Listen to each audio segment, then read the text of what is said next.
Over 50% of adults are single. That's up from 22% just 2 generations ago.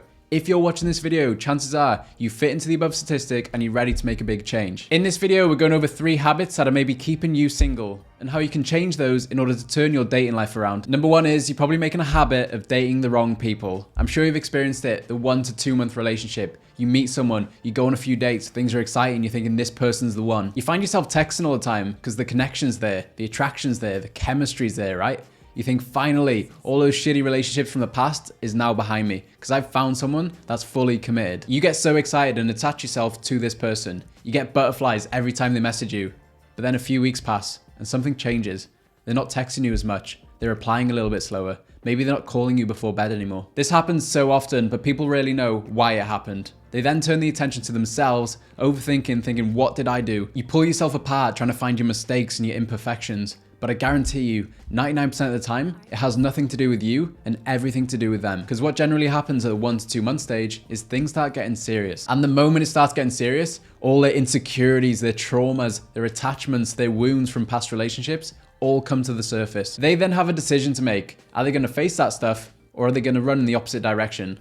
Most people aren't willing to face their own shit, so they'd rather run in the opposite direction. If this sounds like you in your previous relationships, can you recognize it really has anything to do with you? And it has everything to do with the person that fears commitment? Or are you the person that fears commitment? When things start getting serious, do you get cold feet? Are you fearing the commitment of a long-term relationship? Because a romantic partner will be the biggest mirror in your life. They will reflect everything back to you that you don't like about yourself. You committing more and more to a romantic partner is you allowing them to see more and more of yourself. And if you don't like certain things about yourself, if you keep things hidden away that you're shameful of, that you don't like about yourself, they're going to reveal that. So a romantic relationship can feel a bit scary. But when you can actually work through your own shit, you'll be ready to fully commit in a relationship. So can you see what's going on in the minds of a potential partner or even your own mind when it comes to committing in a relationship? There's a golden rule within relationships, which is you don't attract what you want, you attract who you are. So if you're attracting people who are fearing commitment, they've got all these insecurities, then where is that inside you? So habit number 1 is you're not dating the right people. And the reason you're not dating the right people is maybe because you're not the right person yet. By the way, if you want an ebook to show you exactly how to move through your shit so you can attract your dream relationship, then you can grab it for free in the description below. Habit number 2, you're watching too much content online.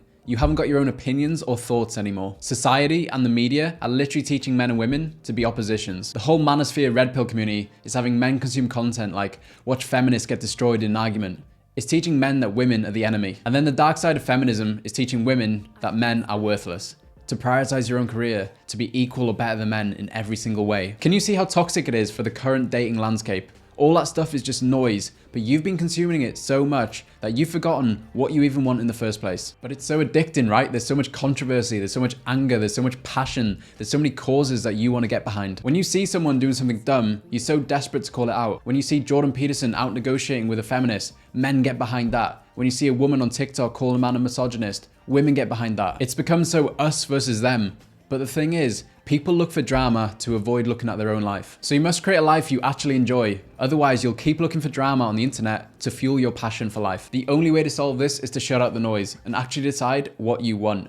Who is the man or the woman you want to become? And who is the man or woman you want to attract? Because if you're consuming content online talking about hating the opposite sex, then subconsciously you're pushing your potential partner away. And that may be adding to the reason why you're single. So take 7 days off social media, shut out the noise for a whole week, and get back to who you are. Form your own thoughts, your own opinions, and your own values again, rather than letting social media muddy the water of what you actually want.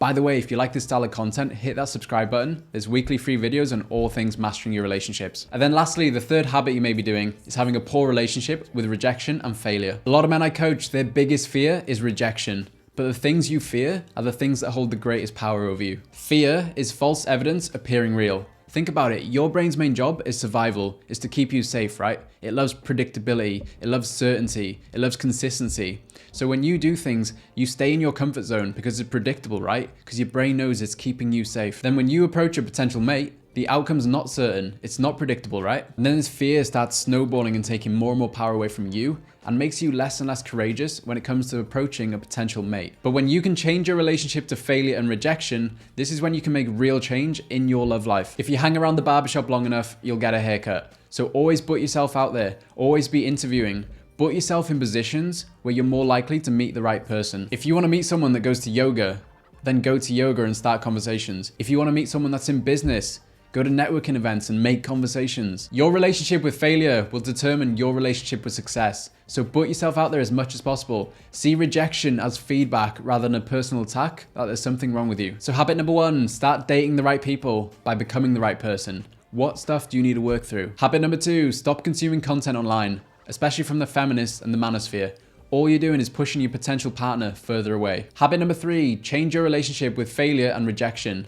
Put yourself out there more. Do more reps. This will massively increase your chances of finding the right person. Over the last few years, I've coached thousands of people, impacted millions online, and invested over $50,000 in different coaches and trainings. And what I've learned is your personal development and knowledge around relationships is the biggest predictor for your success. And it gets to be simple. So I've condensed all this information into a simple free ebook, which you can grab in the description right now. So if you want to become a high value man or a high value woman, you must improve your knowledge around relationships. And that's exactly what this free ebook does. So grab it in the first link in the description. This will take you 20 minutes max to read and it'll be the greatest return on your investment. I'm super excited for you to grab it and subscribe to the channel where we're posting weekly videos on all things relationships. Thank you for watching and I'll see you next week.